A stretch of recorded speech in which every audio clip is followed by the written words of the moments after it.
Ensemble pour la République œuvrera-t-il dans l'union sacrée? Pourquoi? La question est-elle aujourd'hui à l'ordre du jour au parti de Moïse Katumbi? Face à face spécial Union Sacrée, ce samedi 16 janvier, après le journal de 19h. Je reçois Mwindo Nzangi, député national. De la Task Force Ensemble pour la République pour les négociations à la création de l'Union Sacrée. Honorable député Mwindo Nzangi, bonjour. Bonjour. Nous avons reçu à cet même endroit, à la même heure, il y a 24 heures, le député provincial Peter Kazadi, qui a dit que tout se passait bien. Est-ce que tout se passe bien dans... On avait dit quoi? Accouchement de l'Union Sacrée. Bon, je crois que je ne dirais pas que ça se passe très mal, mais en tout cas pour ce qui nous concerne, tout ne se passe pas bien tel que c'était prévu. Qu'est-ce qui ne va pas? Bon, ce qui ne va pas, c'est que nous avons déposé notre cahier de charges, que nous avons rendu public, pour demander à nos nouveaux partenaires, puisqu'on était à formation de l'Union Sacrée, puisque pas d'Union Sacrée qui n'existait pas encore. Nous sommes en train de former cette Union Sacrée. Et dans le cadre de la formation de cette Union Sacrée, nous avions déposé un cahier de charges parce qu'on ne pouvait pas aller aussi loin sans savoir où on va, quel projet on porte, quel programme on va devoir faire ensemble. Mais l'impression que nous avons, c'est que la réponse qu'on nous donne, c'est de dire, voilà, vous avez fait le travail, vous nous avez aidé à défenestrer le bureau de l'Assemblée nationale, vous nous avez aidé à réduire Kabila, mais maintenant là, nous avons assez de membres du FCC qui sont venus. Donc nous avons déjà notre majorité, on n'a plus besoin de vous. Attendez. Vous avez aidé, vous en tant que Mwindo Nzangi, vous en tant qu'initiateur de la pétition? Nous en tant qu'Assemblée pour la République, puisque vous savez que cette pétition est venue à la suite d'un appel du chef de l'État pour les consultations. Notre président Moïse Katumbi a répondu favorablement à ça et nous a demandé de pouvoir accompagner cette démarche pour réduire les capacités de nuisance de l'FCC, parce que le chef d'État avait dit lui-même qu'il y avait des divergences profondes qui l'empêchaient, lui, de pouvoir mettre en œuvre ce programme. Attendez. C'est dans ce cadre-là. L'initiative de la pétition, c'était vous. D'accord. L'initiative était déjà concertée entre votre parti et le président Félix Tshisekedi. C'est ce que vous êtes en train de nous dire. Oui. Donc, si accord il y avait, il était antérieur à la chute du bureau Mabunda. Il n'y a pas eu, donc nous avons répondu à l'appel. C'est ce que j'ai dit. Mais accord, il y avait déjà. Non, il n'y a pas eu d'accord. Notre président a été favorable à la chute de la maison Mabunda. De la maison Mabunda, puisqu'elle devait aboutir à la requalification d'une majorité à l'Assemblée nationale. Et il est venu sans poser de conditions. Donc, il est venu sans poser de conditions pour l'Union Sacrée. Et aujourd'hui, il pose un cahier des charges qui peut être interprété comme des conditions d'ensemble pour la République pour intégrer Union pour la Il est venu sans poser des conditions pour mettre fin à la coalition FCC-Cash qui devait passer par la chute du bureau de Mabunda. Et ici, maintenant, on est dans une phase où on devait constituer une union sacrée politique. Puisqu'en fait, selon ce que le président de la République a dit, c'est cette union sacrée-là qui devra conduire les affaires de l'État. Donc, qui devra être la coalition gouvernementale. Alors aujourd'hui... Et donc, pour ce qui nous concerne, nous, une coalition gouvernementale, on ne la constitue pas dans l'oralité. Une coalition gouvernementale doit avoir une charte. Une coalition gouvernementale doit avoir un programme. Oui, justement, quelles sont les conditions que vous posez? Qu'est-ce que vous avez écrit dans votre charte que, selon vous, l'Union Sacrée refuse? Nous avons donné un document qui était détaillé, dans lequel nous l'avons même rendu public, dans lequel nous avons dit, voilà, les choses qui doivent être faites. La priorité doit être les réformes, mais aussi, puisque la population, le social et l'économie, parce que depuis le début de ce mandat, on ne fait que se chamailler. Jusque-là, on n'a pas encore touché le vrai problème de la population.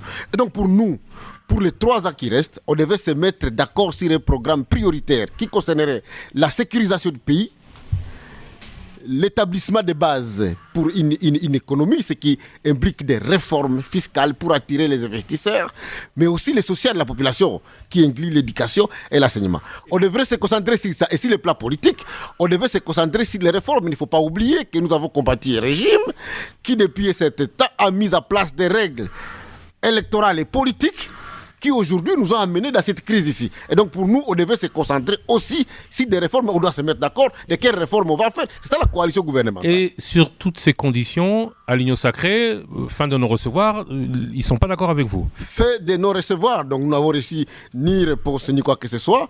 Par contre, tout ce que nous recevons comme message après les entretiens entre le président de la République et les deux leaders, Moïse Katumbi et Bemba, c'est des messages que nous avons perçus comme non polis. Pour vous dire, voilà, nous avons déjà une majorité avec l'FCC. Ah, là, vous êtes en train de déplacer. Excusez-moi de vous le dire, mais vous êtes en train de déplacer. Vous dites que vous avez un cahier des charges, vous avez un programme minimum. Qui n'a pas reçu de réponse. Il n'a pas reçu de réponse. Mais aujourd'hui, vous vous fâchez pourquoi? Parce que les réponses que vous avez reçues, ce n'est pas sur ces points-là. C'est sur d'autres points. Donc le problème n'est pas qu'est-ce qu'on va faire ensemble, mais qui va faire quoi? Nous ne sommes pas fâchés. Nous ne sommes pas fâchés. Ce que je voudrais vous dire, vous claquez la porte. C'est qu'à ce moment ici, nous estimons que les partenaires avec lesquels nous sommes, qui est de bonne foi, parce qu'il faut le dire que l'objectif primordial pour nous, c'est que nous puissions résoudre les problèmes des Congolais.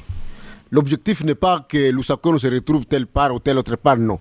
L'objectif, c'est de résoudre les problèmes des Congolais. Mais alors pourquoi nous estimons que les partenaires croient qu'avec Moïse et Bemba, c'est de l'encombrement qui va peut-être les faire revivre ce qu'il a vécu avec Kabila. C'est pour cela que nous estimons qu'il est vraiment utile pour nous de libérer le chef de l'État et de lui laisser aller seul dans cette quête de matérialiser sa vision, ce qu'il a dit.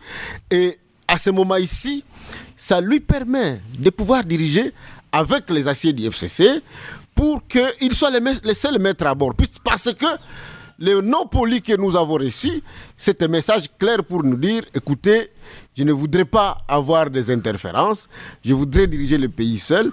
Et nous, ces messages-là, nous l'avons compris. Et à les comprendre, nous disons, dans tous les cas, nous avons joué notre rôle.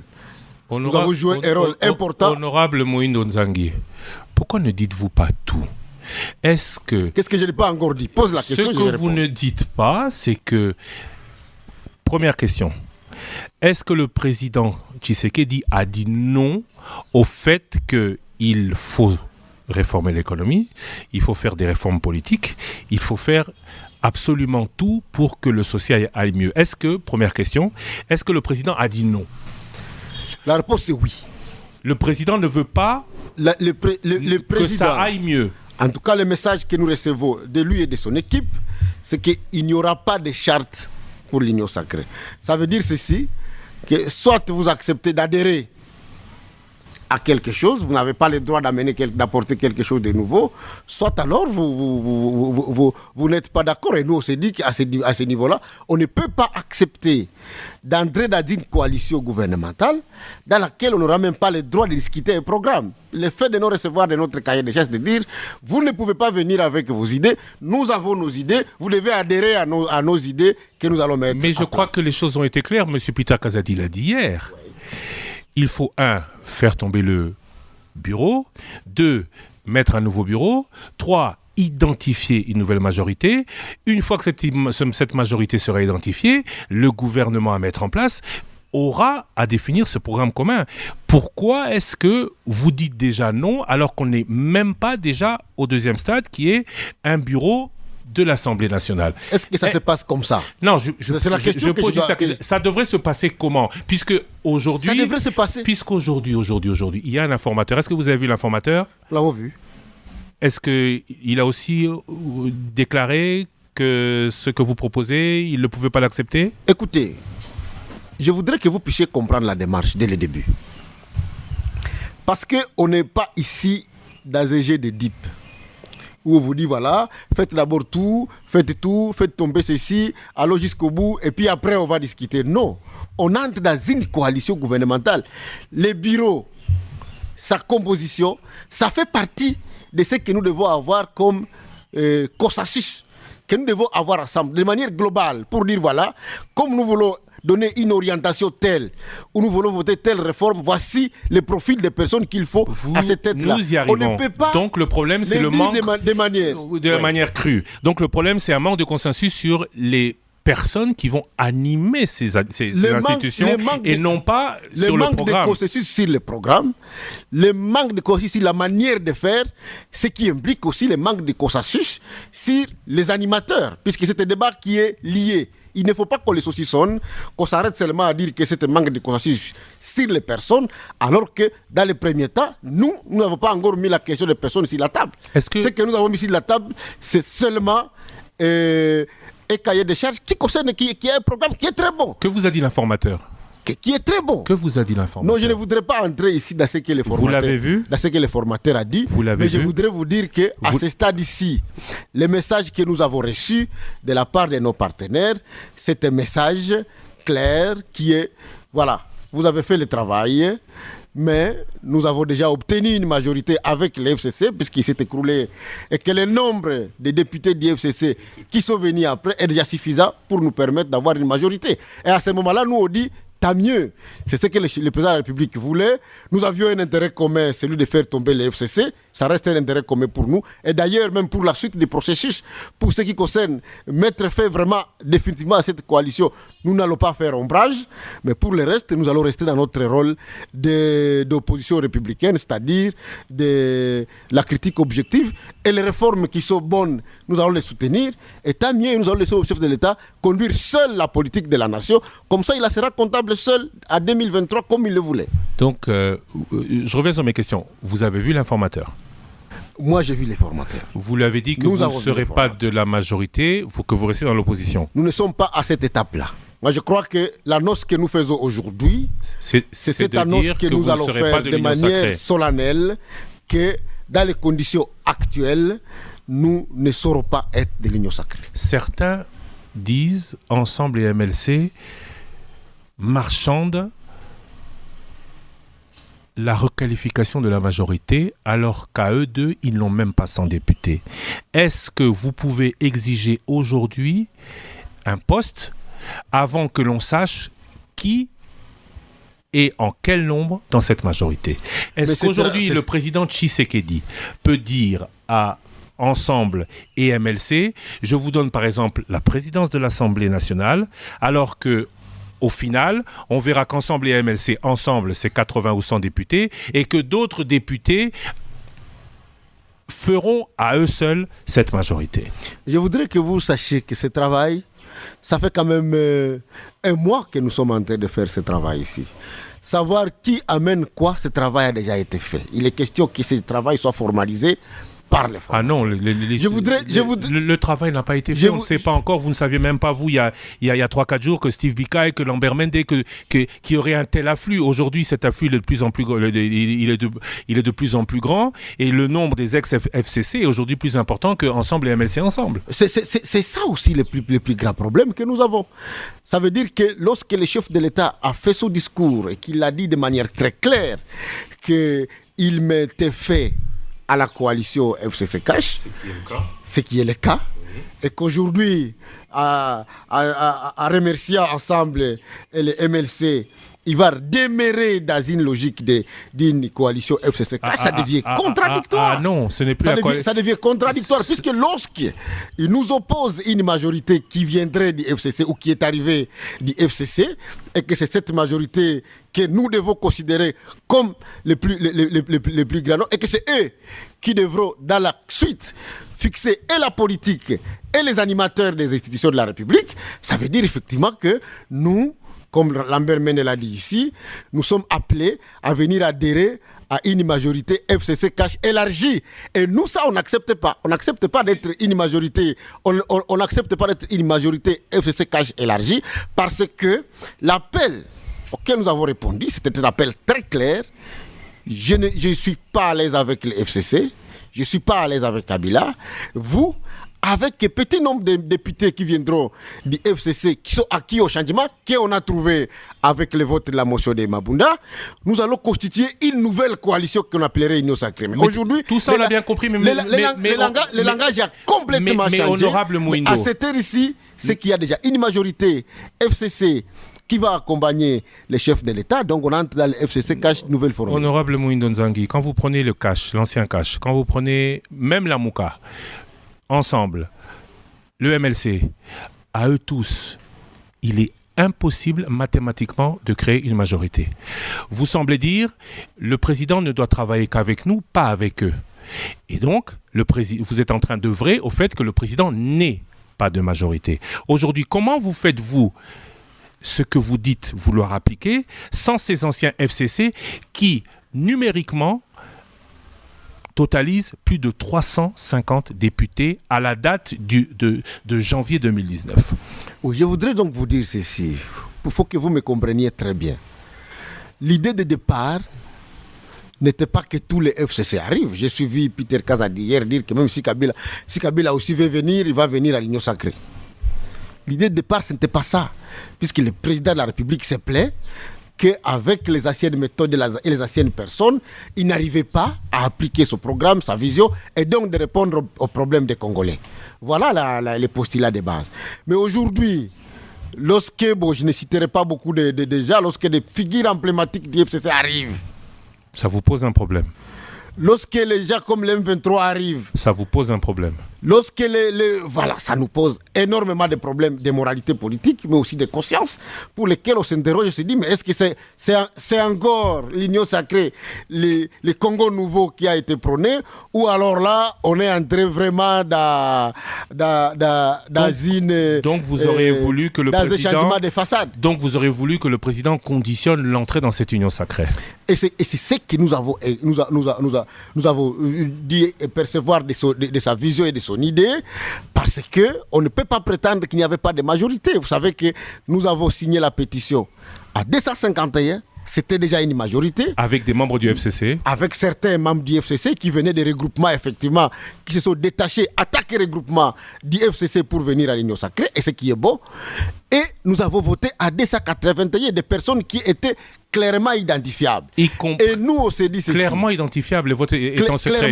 Le vote est en secret. Clairement identifiable. Le vote est en secret. Parce qu'un vote indirect, même s'il est secret, vous savez bien identifier... Qui ne vous dit pas que Steve Bikaï, qui ne vous dit pas que Lambert Mende n'a pas voté pour le départ du bureau Magunda? Nous savons pourquoi il n'a pas voté, puisqu'il n'a pas voté. Ce que je voudrais vous dire, c'est qu'à ce stade ici, le président de la République, pour donner une bonne image au peuple congolais, cette image qu'il a prônée, n'avait pas l'obligation d'aller prendre le M23 qui n'a même pas de député, ou d'aller prendre Lambert Mende ou Steve Bikaï.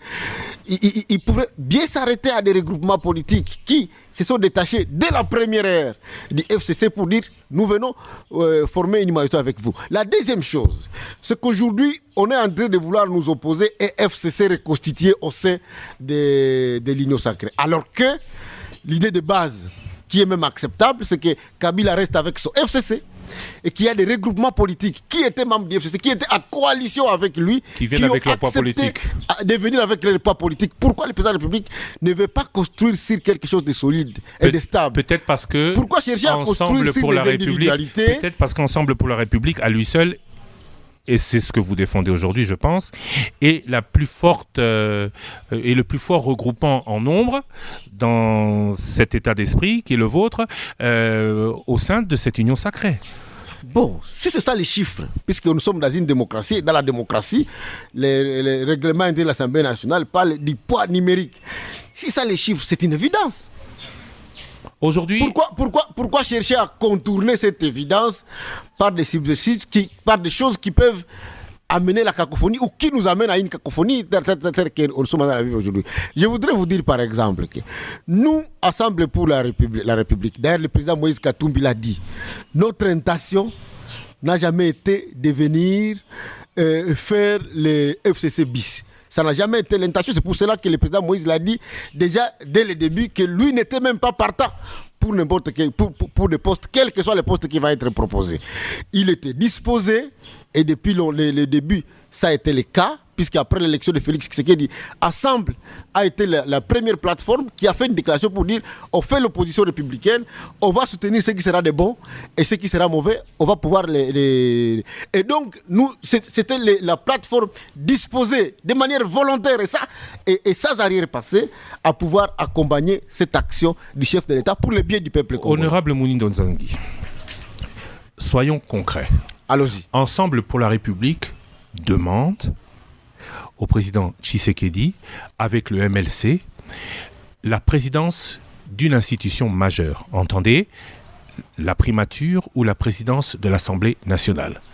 Est-ce que le président de la République, candidat semble-t-il à son élection de 2023, peut partir dans une telle initiative alors que Moïse Katumbi et Jean-Pierre Bemba ont la même ambition que lui, sans exiger d'eux qu'ils ne se présenteront pas à l'élection présidentielle? C'est ce qui est dommage, c'est vous qui le dites, mais je voudrais que vous... Répondez à la première question. Oui. Comment est-ce que vous pouvez demander, vous exigez, oui ou non, est-ce que vous exigez, oui ou non, la primature ou la présidence de l'Assemblée nationale? Ce n'est pas une exigence. Ce que nous avons écrit dans notre cahier de charges, c'est précis. Nous avons dit on est sorti mais on est sorti du cahier des charges. Vous nous ramenez au cahier des charges. Mais laissez-moi le dire, parce que c'est dedans. Oui. Nous avons dit dedans que dans la répartition des responsabilités, on doit tenir compte des poids numériques. Est-ce qu'aujourd'hui, et c'est la loi, c'est pas nous qui le disons. La question, oui. Honorable, il faut être précis parce que nos auditeurs nous écoutent et ils veulent savoir pourquoi vous vous retirez de l'Union sacrée. Oui, allez-y. Est-ce que vous exigez la tête d'une institution majeure, primature ou bureau ou Assemblée nationale? Ce que nous avons exigé, ce n'est ni la primature ni l'Assemblée nationale. Nous avons exigé... L'une des deux. Nous avons exigé... L'une des deux. Ah, laissez-moi y aller. Nous avons exigé que les grandes composantes qui apportent un apport numérique conséquent puissent, pour l'équilibre du pouvoir, avoir des institutions. Et nous n'avons pas fait le débat sur tout. Ce qu'on nous a opposé, c'est qu'à d'entrée de jeu, le cas du chef de l'État a mis sur la table un schéma qui ne donnait ni l'un ni l'autre. Quel schéma a-t-il mis sur la table? Le schéma sur la table, c'est que c'est un FCC qui va être président de l'Assemblée nationale et le président de la République pourra désigner un dissident du FCC à la primature. Pas un dissident du FCC, mais quelqu'un de son rang, ce n'est même pas Modeste Bahati comme Premier ministre. C'est Jean-Pierre Liao à la présidence de l'Assemblée nationale. Je ne sais pas. Et ça, vous n'en voulez pas? C'est pas que nous n'en voulons pas. C'est ça qui a bloqué. Tout ce que nous voulons, c'est de dire qu'on doit aller sur base de discussions saines. Et c'est dire que chacun qui va occuper, que ce soit des grandes responsabilités, puisque ça fait l'équilibre du pouvoir. Vous savez, les gens sont en train de le dire comme si c'était du... Imaginez-vous, vous prenez un dissident du PPRD, qui n'a pas son parti politique à l'Assemblée nationale. Ce n'est pas le cas de Modeste Bahati. Ça veut dire que les règlements intérieurs qui exigent que ce soit les regroupements ou les groupes parlementaires des députés qui les désignent comme candidats au bureau de l'Assemblée ne le fera pas. À ce moment-là, nous allons devoir violer la loi pour l'avoir. Et qu'à cela ne tienne, vous désignez quelqu'un qui ne vient pas du groupe majoritaire au sein de la nouvelle majorité qui arrive comme président de l'Assemblée nationale. Ça déroge aux règles. Ça déroge aux règles démocratiques qui sont édictées pourtant par le règlement intérieur qui parle du poids numérique. Du poids numérique. Voilà autant de questions qui sont des questions de principe. Et nous, la décision, vous savez ce qui nous motive dans tout ça, c'est parce que les gens croient que c'est un débat des postes. Et ça nous énerve, nous, parce que nous ne sommes pas dans une logique de débat des postes. Ils sont en train de vous dire d'ailleurs tous que le chef de l'État, le chef de l'État, Moïse Katumbi, a dit « Moi, je n'ai pas besoin de postes, ni mon groupe. » Parce que vous savez que nous on vient de quelque part où on a abandonné des postes. Moïse Katumbi a démissionné, Jacques-Claude Kibala a démissionné comme ministre, Bolenge Tenga a démissionné comme ministre, Chantal Ngoya a démissionné comme questeur de la CENI, Ezadri Modeste Moutinga, rapporteur du Sénat, ainsi de suite. Nous avons démissionné des postes pour des principes. Donc pour nous, ça commence très mal. Si déjà les premiers débats qu'on doit avoir, ça doit être un débat de postes pour dire aux gens, voilà, nous ça et ça et ça, on ne peut pas avoir, ça qu'on ait fixé les principes, alors à ce moment-là, on préfère dire, nous ne voulons pas que demain, quand l'action n'aboutira pas au 10 à 2023, que c'est Moïse qui avait bloqué, puisque qu'on nous trouve comme bouc émissaire pour dire que c'est puisque Moïse avait bloqué les histoires, c'est puisqu'Assemble avait bloqué les histoires qu'on n'a pas réussi. C'est pour cela que nous voulons rester dans l'opposition républicaine pour dire que le chef de l'État assume entièrement Sobila jusqu'à 2023 et il pourra être jugé sur base de Sobila. Vous pensez toujours que les idées nouvelles que vous vouliez porter, que les réformes que vous voulez assumer pourront l'être avant 2023 si vous êtes à l'extérieur de cette union sacrée? nous espérons que le président de la République, qui a promis ces réformes, puisqu'il en a parlé dans son discours de clôture, qui a été le plus beau discours de chef de l'État prononcé pendant ce bon moment ici, après les consultations, je crois que le chef de l'État va respecter ses engagements qu'il a pu faire à ce moment-là. Et nous, on l'a dit qu'au niveau de l'Assemblée nationale, nous allons accompagner ces réformes-là. Et nous allons les soutenir. Comment ne pas en être membre de l'Union sacrée et soutenir ces réformes? Comment ne pas les porter? Vous avez des idées que vous voulez faire aboutir. L'opposition républicaine, c'est très important. C'est très important, diront certains. Recevoir Jésus sans baptême est possible. Soutenir l'Union sacrée sans en être, est-il possible? Soutenir l'Union sacrée, on ne va pas adhérer à l'Union sacrée. Mais si l'Union sacrée amène des réformes qui sont positives ou pose des actions qui sont positives, nous avons dit que nous allons les soutenir. C'est ça aussi l'opposition républicaine. Et lorsqu'ils vont faire des choses qui énervent le peuple congolais, nous avons dit de manière très claire, nous ferons la critique objective. Et ça, c'est ça le travail de l'opposition républicaine que nous allons devoir assumer, que nous avons même assumé dans l'état passé, que nous allons continuer à assumer. Et nous le disons ça complexe, que pour l'instant, en tout cas, notre lutte n'a jamais été une lutte de postes. Pour tous ceux qui ont cru que nous avions fait tout ça puisqu'on recherchait des postes, la réponse est là. Nous préférons rester à l'opposition républicaine. Est-ce que vous regrettez d'avoir cru à un moment donné, après Genève, que c'était possible d'avoir une autre politique avec le président Tshisekedi? Nous ne regrettons rien. Nous ne regrettons rien. Nous ne regrettons pas d'avoir accompagné dans ces premiers pas parce que le FCC, dans ce qu'il a fait au peuple congolais pendant toutes ces années et surtout les dernières années, tout ce que nous avons subi dans les églises ici, des bombardements et ainsi de suite, nous croyons toujours que c'était un très mauvais partenaire. Et donc, un combat qui visait à les défenestrer, nous étions prêts à le faire. Jusqu'aujourd'hui, je vous ai dit, même pour les étapes qui suivent, que ce soit ce qui va concerner le Premier ministre ou autre, nous allons devoir soutenir parce que nous croyons qu'il faut vraiment mettre fin à ce règne du FCC. Mais pour le reste, nous allons souhaiter très bonne chance au président de la République de réussir son mandat. Vous allez donc voter pour la motion de censure contre le gouvernement Ilunga Ilunkamba? En tout cas, nos députés ont exprimé le vœu de le faire et nous croyons que c'est une bonne chose. Pourquoi est-ce que vous ne signez pas alors cette pétition? Parce qu'à partir du moment où nous avons arrêté d'accompagner le processus de l'Union sacrée, nous croyons que notre soutien sera seulement au niveau du Parlement, mais ça ne vaut pas la peine pour nous d'aller. Au risque de voir que cette pétition ne passe pas par défaut de signature? Non, mais le défaut de signature n'y est pas. La pétition a déjà été plus de 230 députés. Je crois qu'à ce stade-là, elle est déjà recevable. Elle n'avait besoin que de 125 signatures. Donc, elle peut être déposée et nous, on va la soutenir à l'intérieur de l'Assemblée nationale. Ensemble pour la République œuvrera-t-il dans l'Union sacrée? Pourquoi? La question est-elle aujourd'hui à l'ordre du jour au parti de Moïse Katumbi? Face à face spécial Union sacrée, ce samedi 16 janvier, après le journal de 19h. Je reçois Mouindo Nzangi, député national.